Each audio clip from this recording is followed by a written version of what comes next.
제가 장례식을 다녀보면 특히 부모님들 가운데 예수 믿지 않고 돌아가신 부모님 장례식을 가게 되면 참 마음도 무겁고 안타깝기도 하고 뭐 그런 마음으로 갑니다. 근데 가서 제가 예수 안 믿었다 생각하고 갔는 집인데 가보니까 예수 믿었다 그러면 참 기쁩니다. 돌아오면서 감사하고 이제 돌아오는데 이 경험을 지난주에 했습니다. 우리 간절장은 어머님 돌아가셔가지고 제가 제주도 장례식 다녀왔습니다.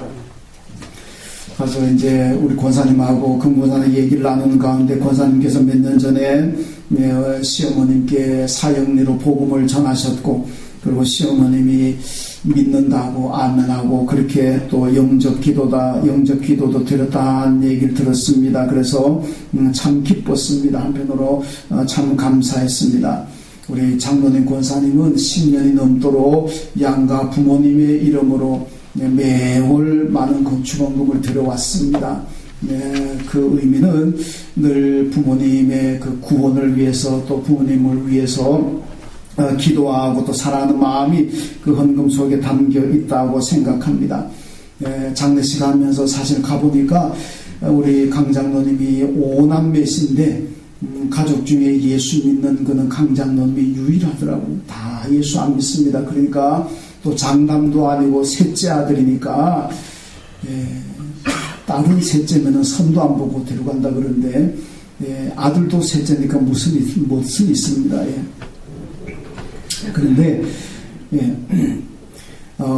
뭐 셋째니까 자기 권리를 그렇게 많이 주장하지 못하잖아요. 그러니까 장례식은 뭐 아무리 장로님이라 그래도 가족이 다 안 믿으시니까 일반 장례로 치렀습니다. 그러고 난 다음에 마지막에 일반 장례 절차 끝나고 난 다음에 이제 저하고 장로님 식구 4명이 따로 기도했습니다. 다른 유족들은 다 그냥 물뚱히 이제 구경하는 이제 그런 상황이고, 저하고 이제 장로님 식구 4명하고 같이 기도하고, 그리고 장례를 마치고 왔습니다. 제가 가서 보니까 강 장로님이 참, 장가를 잘 갔다.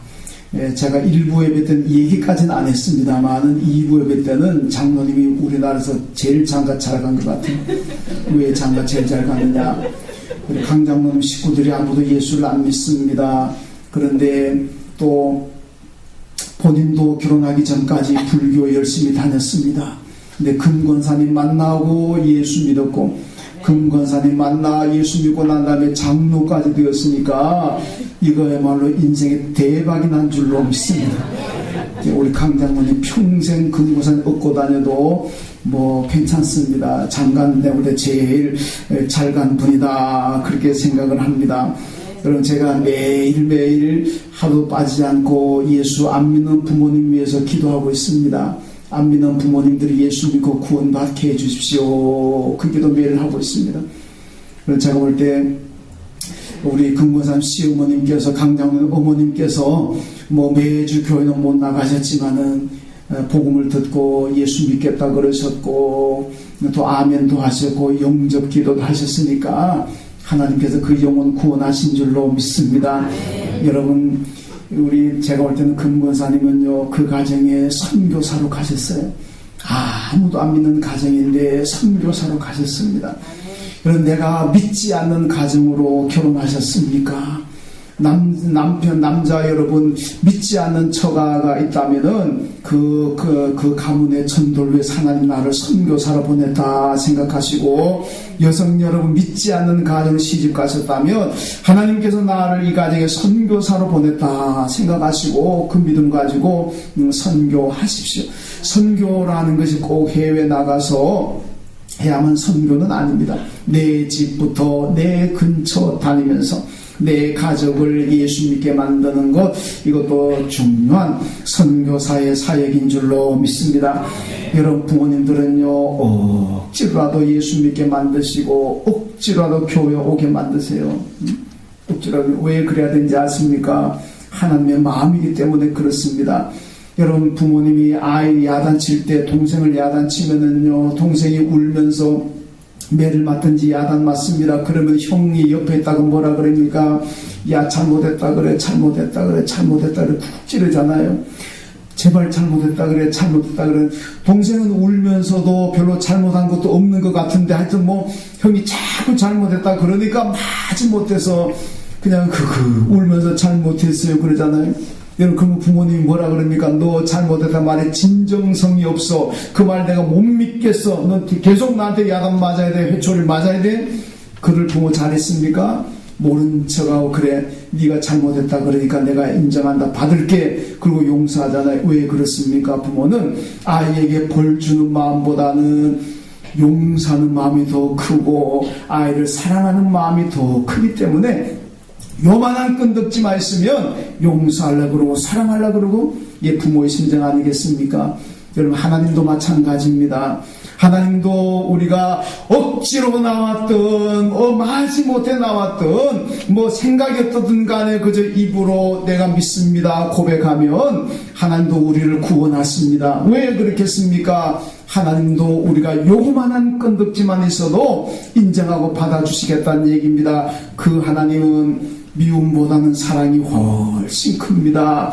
우리가 지옥 가는 것보다는 천당 가는 걸 훨씬 좋아합니다. 우리한테 벌 주는 것보다는 우리한테 복 주는 것을 훨씬 좋아합니다.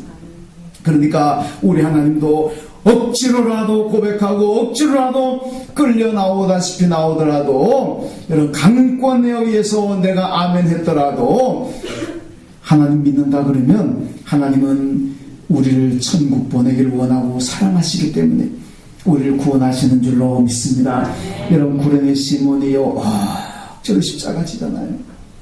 억지로 십자가 졌음에도 불구하고 그 가족이 다 구원을 받았습니다. 그 가족이 다 하나님의 큰 복을 받았지 않습니까?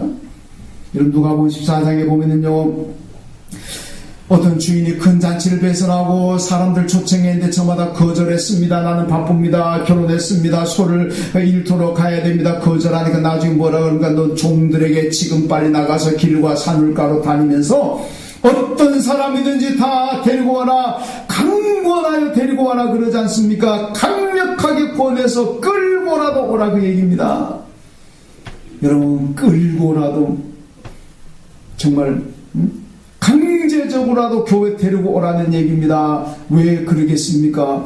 강제로 끌려와도 구원 주시겠다는 얘기 아닙니까? 하나님께서 강제로 끌고 오라 그래가지고 내가 부모님이든 형제든 누가 강제로 교회 끌고 왔는데 하나님께서 야, 너 강제로 끌려왔지? 너는 보니까 마음으로 나를 믿는 것이 아니라 끄니까 어쩔 수 없어 왔는 거 아니냐? 억지로 왔으니까 나 너 모른다, 나 너 구원 안 준다. 하나님 그러겠습니까? 여러분, 그런 하나님 같으면은 강권하여 데리고 오라 말씀도 안 합니다. 강권하여 데리고 오라 그러는데 데리고 왔는데 구원 안 주고 뭐 하나님 인정하지 않으면은 하나님 왜 그런 말씀 하겠습니까? 강권하여서라도 억지로라도 데리고 오라. 그 말씀은요, 그렇게라도 데리고 오면, 그렇게라도 끌려 나오면, 억지로라도 예수를 믿는다고 하면 하나님께서 구원하시고 복 주시겠다는 하나님의 의지가, 메시지가 거기 담겨 있습니다. 그러므로 여러분, 부모님이 되었던 가족이 되었던 누가 되었던 이웃이 되었던 여러분, 억지로라도 미안하지만 끌고라도 교회 오세요. 억지로라도 예수 믿는다고 고백하게 만드세요. 하나님은 우리가 구원받기를 원하시는 분이기 때문에 요만한 이유가 있어도 우리의 구원을 주실 줄로 믿습니다. 자, 그 구원을 어떻게 받겠습니까? 아주 기초적인 질문입니다. 그러나 가장 중요한 질문이기도 합니다. 구원을 어떻게 받느냐? 오늘 본문이 대답합니다. 오늘 본문 보면 예수님의 족보가 나옵니다. 아주 짧은 족보입니다. 이게 여기서 보면 이 족보가 묻는 질문이 있습니다. 누가 구원을 받느냐? 그에 대한 대답인데 1절 말씀 보면 아브라함과 다윗의 자손 예수 그리스도의 계보라 이렇게 시작합니다. 그리고 마지막 16절에 가면 그리스도라 칭하는 예수가 나시니라 이렇게 말씀합니다. 자, 예수가 아브라함과 다윗의 자손이라고 말씀하고 있고 마지막에는 그리스도라 칭하는 예수가 태어났다, 탄생하셨다 이렇게 말씀합니다. 우리는 이 사순절을 지나면서 어떻게 구원을 받는지, 구원받는 방법이 무엇인지 다시 한 번 더 깨닫고 또 그 말씀을 묵상해야 될 줄로 믿습니다. 자, 먼저 오늘 본문 보세요. 예수님이 누구신가에 대한 대답을 하고 있습니다. 오늘 본문은 예수님은 누구신가 묻고 있고 대답은 예수는 그리스도입니다. 이렇게 대답을 하고 있습니다. 여러분, 예수는 사람의 질병을 고쳤다고 해서 의사가 아닙니다. 사람을 많이 도와주고 굶주리고 가난한 사람을 먹여줬다고 해서 그분이 자선사업가가 아닙니다. 여러분, 예수님의 가르침이 훌륭하다고 해서 그분은 교육자가 아닙니다. 이스라엘 백성들이 원하는 것처럼 그런 장군도 아니고 혁명가도 아닙니다. 그분은 누구냐? 그리스도입니다. 우리를 죄에서 구원하시고 우리 죄를 용서하시고 하나님께로 인도하시는 그리스도, 그분이 바로 예수인 줄로 믿습니다. 그러므로 우리는 예수를 무슨 자선사업가니 의사니 교육자니 그렇게 바라봐서는 안 됩니다. 예수는 나를 죄악에서 구원하시는 그리스도, 구주이심을 믿어야 한다는 말씀입니다. 여러분, 마태복음은요, 이 사복음서를 보게 되면 다 대상자가 있습니다. 마태는 누구를 위해서 마태복음을 기록했고, 누가는 누구를 위해서 누가복음 기록했고, 그게 있습니다. 근데 마태복음은요, 유태인들을 위해서 기록했습니다. 수신자가 유태인들입니다. 왜 유태인들을 위해서 기록했냐? 유태인들에게 예수가 바로 그리스도라는 것을 밝히기 위해서 마태복음을 기록했는데, 그 마태복음에 제일 먼저 나오는 게 오늘 본문의 족보가 아니겠습니까? 이 족보를 통해서 예수가 그리스도라는 걸 밝히고 있습니다. 여러분, 창세기 49장을 보면요, 야곱이 죽기 전에 자기 12아들을 다 불러놓고 그 아들들을 예언하잖아요. 그 가운데 유다, 넷째 아들 유다에게서는요, 어떻게 예언하냐? 너의 후손에서 메시아가 탄생한다, 그리스도가 탄생할 거라는 예고를 지금 하고 있습니다. 그래서 창세기 49장 보면요, 유다는 형제 찬송이 될 것이다. 내 아버지 아들들이 내게 절할 것이다. 모든 백성이 복종하고 온 세상의 통치자가 내게서 나온다. 그렇게 말씀하고 있습니다.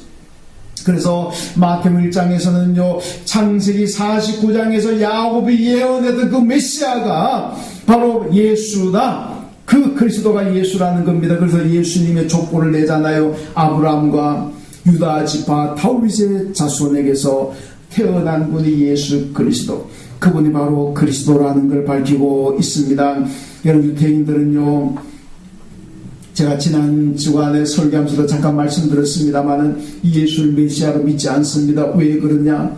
예수가 만약에 예루살렘에 들어오셔가지고 로마를 쳐부수고 이스라엘을 로마로부터 독립을 시켰더라면은 아마 예수를 메시아로 믿었을 겁니다. 그런데 와서 보니까 전쟁할 힘, 전쟁할 징조도 보여주지 않고 전쟁할 엄두도 내지 않습니다. 그냥 고난받고 잡혀서 죽었습니다. 그러니까 이 세상에 이런 나약해 빠져, 이런 약해 빠져, 이런 무능하고 무기력한 이런 자가 어떻게 우리의 메시아가 되느냐? 안 된다. 그리고 거절하고 맙니다. 여러분, 만약에 그들의 생각대로 예수가 예루살렘에 들어가셔가지고 로마를 쳐부수고 로마와 전쟁에서 이스라엘을 해방시켰다면요, 그분은 유태인의 메시아가 될지는 모르지만은 인류의 메시아는 될 수가 없습니다. 여러분, 생각해 보세요. 만약에 예수님이 전쟁에 나가서 로마 군인들을 찔러 죽이는 그런 예수를 우리가 메시아로 생각할 수가 있겠습니까? 전쟁에 나가서 많은 포로들을 잡아오고 그 로마 군들이 가지고 있던 모든 재산 전리품들을 탈취해가지고 이만큼 싣고 오는 그 예수를 여러분 생각한다면 과연 우리가 그분을 메시아로 인정하고 그리고 믿을 수가 있겠습니까? 이사야 53장에서 그리스도 메시아에 대한 예언이 나오잖아요. 도살장에 끌려가는 양처럼 묵묵히 그냥 가더라. 죽음의 현장 사지로 가면서도 반항하지 않고 묵묵히 가더라. 이 모습이 바로 구약 성경부터 예언된 메시아의 모습입니다. 그래서 예수님은 로마 군들이 끌고 가면 끌고 가는 대로, 창을 찌르면 찌르는 대로, 죽이면 죽이는 대로 그냥 묵묵히 따라갑니다. 왜냐? 이미 메시아는 그것이 예언됐기 때문에 그분은 우리를 위해서 참으셨습니다. 우리를 사랑하셨기 때문에 다 견뎠습니다. 못 참고 만약에 로마군과 싸움하고 전쟁에서 로마군들을 죽이고 빼앗고 탈취했다면 그분이 어떻게 하나님의 사랑을 전하는 메시아가 될 수가 있겠습니까? 이런 창세기에 보면요, 하나님께서 천지를 창조하고 난 다음에, 그리고 노아 홍수가 있고 난 다음에 똑같은 명령을 왔습니다. 글자 하나 안 틀리고 명령하는 게 있습니다. 그게 뭡니까? 땅을 정복하라. 땅을 정복. 인류는 땅을 정복해야 됩니다. 하나님의 백성들은 땅을 정복해야 됩니다. 그런데 그 정복하는 것이 무력으로 하라는 것이 아닙니다. 총을 가지고, 칼을 가지고, 창을 가지고 정복해 나가라는 말씀이 아닙니다. 그것은 하나님의 말씀 가지고, 하나님의 사랑을 가지고, 그리스도의 복음을 가지고, 구원의 복음을 가지고 세상을 정복하라는 겁니다. 그래서 프랑스의 영웅 나폴레옹이요, 유명한 얘기 남겼잖아요. 워털루 전쟁을 패하고 난 다음에 세인테로나 섬으로 유배되었습니다. 이때 그가 남긴 고백이 뭡니까? 나는 무력으로 세계를 정복하려다가 망했다, 실패했다. 그러나 예수라는 분은 사랑을 가지고 세계를 정복하려고 했기 때문에 그의 나라는 지금도 점점 뻗어가고 있고 그의 나라는 세계를 정복해가고 있다. 그런 유명한 고백을 남겼습니다. 여러분, 기독교는 하나님의 사랑 가지고 예수의 복음 가지고 세상을 정복하는 사람들이지, 유태인들이 생각했던 것처럼 무력으로 세계를 정복하는 사람들이 아닙니다. 여러분, 중세 십자군 전쟁에서요, 유럽의 십자군들이 아랍 회교도들에게 완패했잖아요. 왜 완패했습니까? 지옥적인 패배를 맛봤잖아요. 이유가 뭡니까? 그들은 무력 가지고 세계를 정복하려고 했습니다. 하나님은 무력으로 세계를 정복하라고 말씀하지 않습니다. 말씀 가지고 사랑으로 정복해야 됩니다. 중세 십자군들은 무력 가지고 정복하려다가 정말 엄청난 피해를 고 대패를 봤습니다. 마태복음 24장 보면요, 예수님께서 종말의 징조를 말씀하셨습니다. 종말이 되면은 사람들이 여기 그리스도다, 저기가 그리스도가 있다, 여기가 그리스도다, 온 사람들 나와가지고 저마다 그리스도라 그러고, 여기가 그리스도, 저기가 그리스도. 이게 말세의 징조라는 겁니다. 그래도 거기 넘어가지 말아라. 미혹받지 말아라. 그리스도는 여기 있다, 저기 있다. 누가 내가 그리스도라고 믿어서는 안 되고, 그리스도 누구냐? 2000년 유대 땅 베들레헴 말구에 탄생하신 그분이 바로 유일한 우리의 그리스도인 줄로 믿습니다. 그분만이 우리의 메시아입니다. 그분만이 우리의 그리스도입니다. 그러므로 우리는 예수만 바라보고 예수만 소망을 두고 예수 가신 길을 믿음으로 따라가야 될 줄로 믿습니다.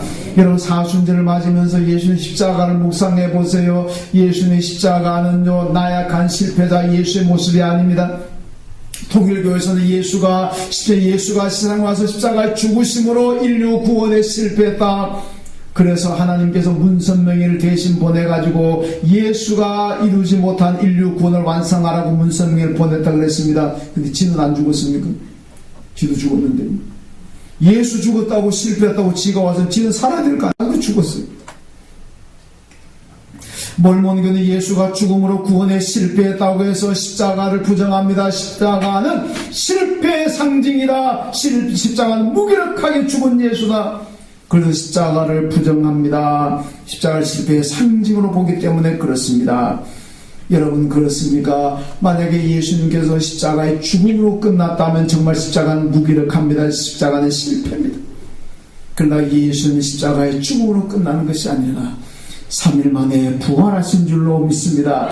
그러니까 십자가는 능력이고 십자가는 승리인 겁니다.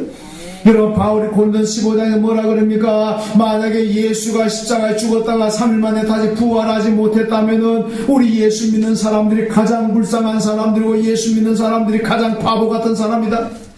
그런데 예수가 3일 만에 십자가에 부활하셨기 때문에 우리 예수 믿는 사람들이 세상에서 가장 복받은 사람이고 가장 지혜로운 사람이다. 믿습니까? 여러분, 예수의 십자가와 부활을 믿는 우리가 세상에서 가장 똑똑하고 가장 지혜롭고 가장 복받은 사람인 줄로 믿습니다. 십자가가 미련한 사람들에게는, 미련한 사람들이 십자가를 볼 때는 실패를 보지만 십자가로 말미암아 구원 얻는 저와 여러분에게는 예수의 십자가는 능력이고 그리고 승리이고 축복인 줄로 믿습니다. 우리 주님께서 항거할 힘이 없어가지고 로마를 때려부술 힘이 없어가지고 무능해가지고 무기력해가지고 십자가에 죽으신 것 아닙니다. 우리를 구원하기 위해서 참으신 것, 사랑하시기. 왜? 하나님께서 인류 구원하는 방법을 십자가로 정해놨습니다. 그러니까 하나님의 방법에 그냥 순종하는 겁니다. 인류 구원하기 위해서. 하나님의 방법을 거역했더라면 당신은 고통 안 받았을지 모르지만 인류 구원은 이루어지지 않았다는 얘기입니다. 여러분, 20세기 최고 신학자로 평가받는 독일의 몰트만이라는 사람이 십자가에 달리신 하나님이라는 책을 썼습니다. 이 책에서 그가 아주 의미 있는 얘기를 했습니다. 무슨 얘기한지 압니까? 진짜 교인이 누구냐? 진짜 성도가 누구냐? 예수의 십자가를 바라보고 십자가를 보고 여러분 거기서 하나님의 사랑을 발견하는 사람, 십자가를 바라보면서 예수님의 사랑을 발견하는 사람, 그 사람은 진짜 교인이고 진짜 참 성도다, 그렇게 얘기했습니다. 여러분, 십자가 바라보고 뭘 생각합니까? 십자가 바라보면서 아이고 어쩌다가 예수가 저리 죽었나, 아이고 저것도 하나 감당 못하면서 무슨 메시아나 그러냐. 여러분, 누구처럼 십자가를 바라보면서 예수의 실패를 거론합니까? 십자가 바라보면서 예수의 무기력을 발견합니까?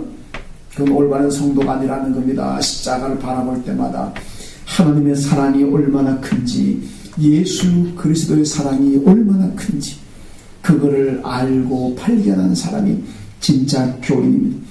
여러분 모두가 십자가를 바라보실 때마다 십자가를 통해서 하나님의 사랑과 우리 주님의 사랑을 발견하시기를 주님의 이름으로 축원합니다. 여러분, 예수님께서 골고다 언덕길 올라가시면서 넘어진 장소가 14곳입니다. 14지점이 있습니다. 그래서 예루살렘 골고다 언덕길 가면요, 넘어진 장소 14곳마다 다 기념하는 예배당이 있고 기념하는 무슨 그런 일들이 있습니다. 그렇게 넘어지면서도 여러분 올라가셨습니다. 무기력해 보이잖아요. 나중에는 어쩔 수 없어서 구레네 시몬을 강제로 십자가 지고 가게 만들지 않습니까? 힘이 없어 그런 거 아닙니다. 그 방법이 하나님께서 우리를 구원하시는 방법이기 때문에 하나님 말씀에 순종했다는 겁니다. 이 예수님께서 오늘 우리에게 말씀합니다. 모두가 나를 따라 오래 걸는 자기의 십자가를 지고 나를 따라와라, 그렇게 말씀합니다. 여러분, 예수님께서는 우리를 위해서, 우리를 구원하기 위해서 고난의 길을 가졌습니다. 십자가의 길을 가졌습니다. 그분이 우리 위해서 우리에게 말씀하시는 것이요, 나를 따른 자는 자기 십자가를 져라. 무슨 얘기입니까? 예수 믿는 가운데 고난이 오더라도, 아픔이 오더라도, 힘든 일이 있어도 믿음 그대로 지켜라는 얘기입니다. 우리는 예수 믿다가 좀 힘들고 좀 기분 나쁘고 좀 마음 상하면 관둬라, 안 믿는다. 예수 믿어도 이렇게 힘들고 예수 믿어도 이렇게 내게 고난이 오고 시련이 온다면 내가 뭐 때문에 예수 믿는가? 난 안 믿고 말겠다. 얼마나 이기적입니까? 예수님은 나를 위해서 그 많은 고난을 당하셨는데, 죽으셨는데, 나는 예수 믿다가 조금 힘든다고, 조금 마음이 아픕니다, 조금 기분 나쁜 소리 들었다고, 조금 섭섭하다고 믿음 포기한다면 그게 무슨 믿음입니까? 그게 무슨 예수를 사랑하는 믿음이겠습니까? 예수님이 오늘 저와 여러분에서 고난을 받으시고 십자가에 죽으셨습니다. 그러므로 우리도 내게 주어진 십자가, 어떤 고난이 있고 환난이 있고 아픔이 있어도 믿음의 길을 충성스럽게 가야 될 줄로 믿습니다. 이 사순절 기간에 예수 따라가고 믿음의 길을 가는데 어떤 일이 내 앞에 있더라도 믿음 포기하지 않고 예수님이 가신 길을 묵묵히 따라가시는 여러분 되시길 주님의 이름으로 축원합니다. 그 다음에 다윗을 통해서 오늘 본문이 메시지를 주고 있습니다. 6절 말씀 보면 이새는 다윗 왕을 낳으니라, 다윗은 우리의 아내에게서 솔로몬을 낳았다, 이렇게 말씀합니다. 이 족보의 특이한 점이 무엇입니까? 다윗을 왕이라 그럽니다. 그런데 다윗은 왕이니까 왕이라 그러지 뭐가 특이합니까? 그런데 특이합니다. 그 다음에 다윗의 후손들이 쭉 나오는데 왕이라고 이름 붙은 사람은 아무도 없습니다. 다윗의 자손들이 늘 대를 이어가면서 이스라엘의 왕을 했습니다. 그리고 바벨론 포로가 되어서 나라가 망할 때까지는 그 나와 있는 사람 전부 다 왕입니다.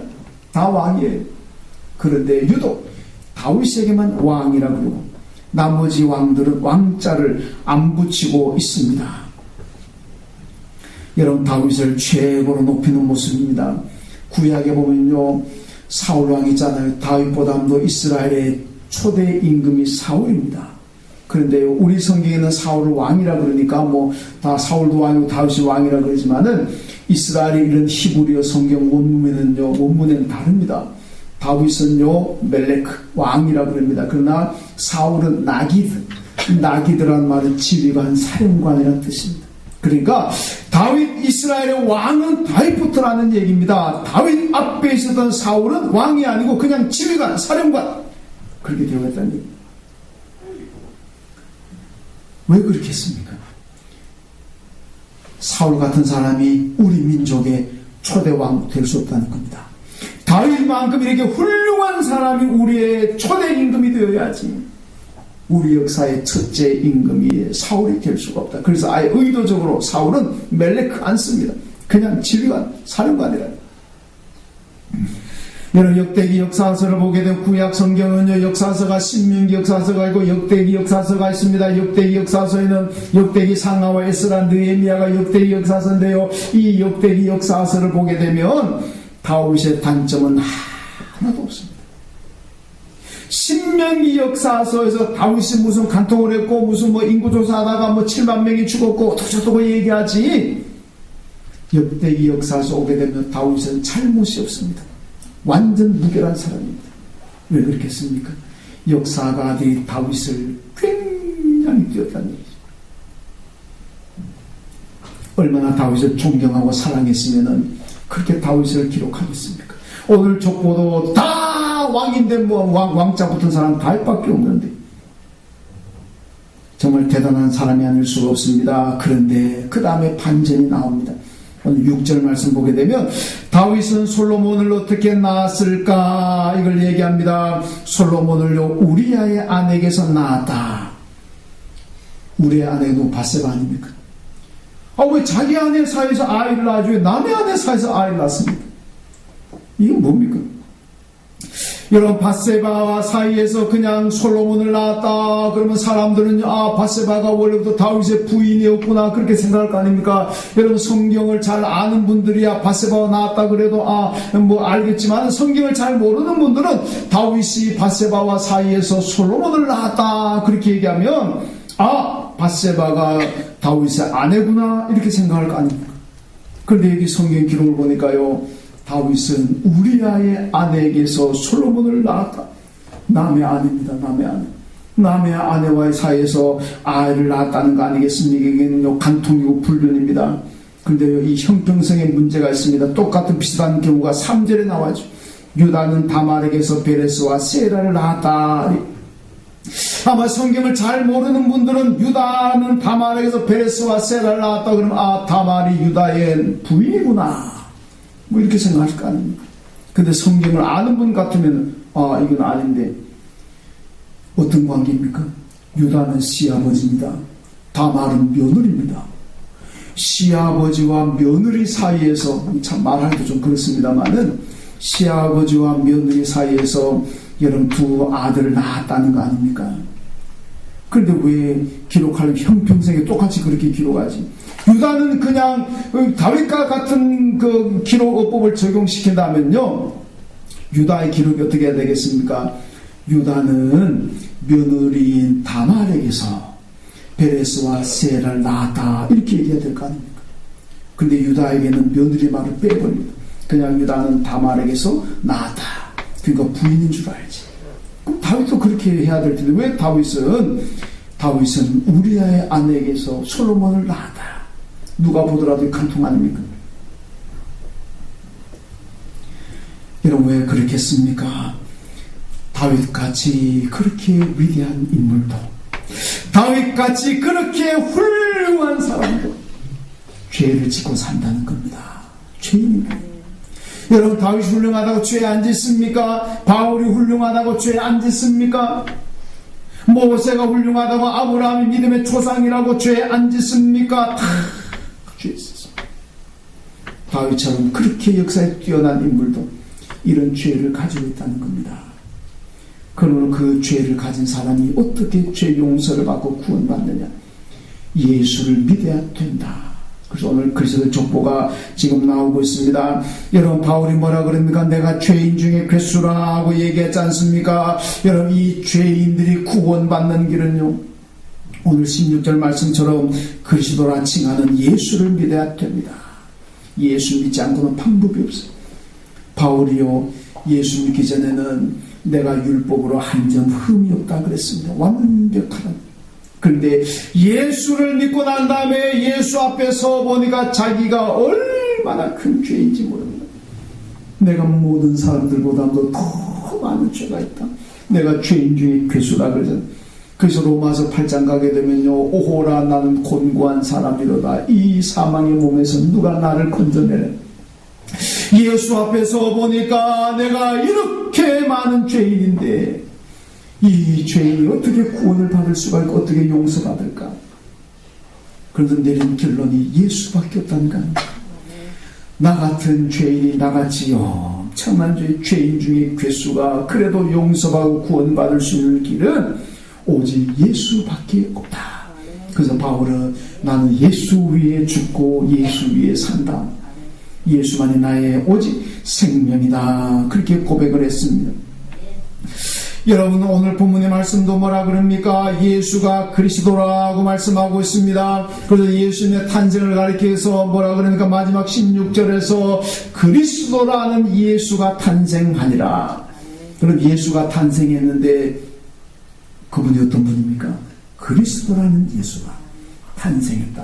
그분이 그리스도라는 얘기입니다. 여러분, 하나님은 예수로 말미암아 우리에게 영적인 구원을 주십니다. 예수로 말미암아 이 땅에 살아가는 날 동안 우리에게 복을 주시는 줄로 믿습니다. 여러분, 예수를 통하지 않고는 아무것도 되는 것이 없습니다. 예수 믿어야만 구원받고 예수 믿어야만 이 땅에 살아가면 하나님의 은혜 가운데 살아갈 수가 있습니다. 여러분, 사순절을 지나면서 예수가 오늘 저와 여러분의 그리스도임을 믿으시길 주님의 이름으로 축원합니다.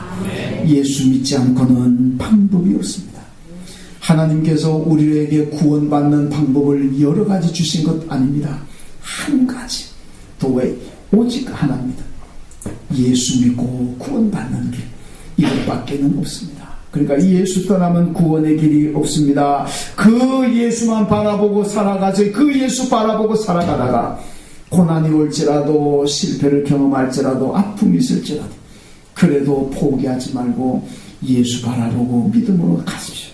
그 길이 생명의 길이고 그 길이 천국 가는 길이고 그 길이 복받는 길인 줄로 믿습니다. 기도하겠습니다. 하나님 감사합니다. 그리스도라는 예수가 탄생하셨습니다. 예수 그분이 우리의 그리스도인 줄로 믿습니다. 생명을 다해서 예수 믿고 생명을 다해 예수 따라가는 저희가 되게 하여 주옵소서. 우린 하나님 앞에 서면 다 죄인입니다. 예수 앞에 서면 다 죄인입니다. 예수로 말미암지 않고는 죄를 용서받을 길이 없고 예수를 말미암지 않고는 구원도 천국도 갈 수가 없다는 걸 분명히 깨닫고 이 사순절 지나면서 나를 위해서 나를 사랑하셔서 고난받으시고 십자가의 죽음의 길을 묵묵히 가셨던 그 예수님의 뒤를 잘 따라가는 저희가 되게 하여 주옵소서. 예수님의 이름으로 기도하옵나이다. 아멘. 하나님 아버지 들을 수 있는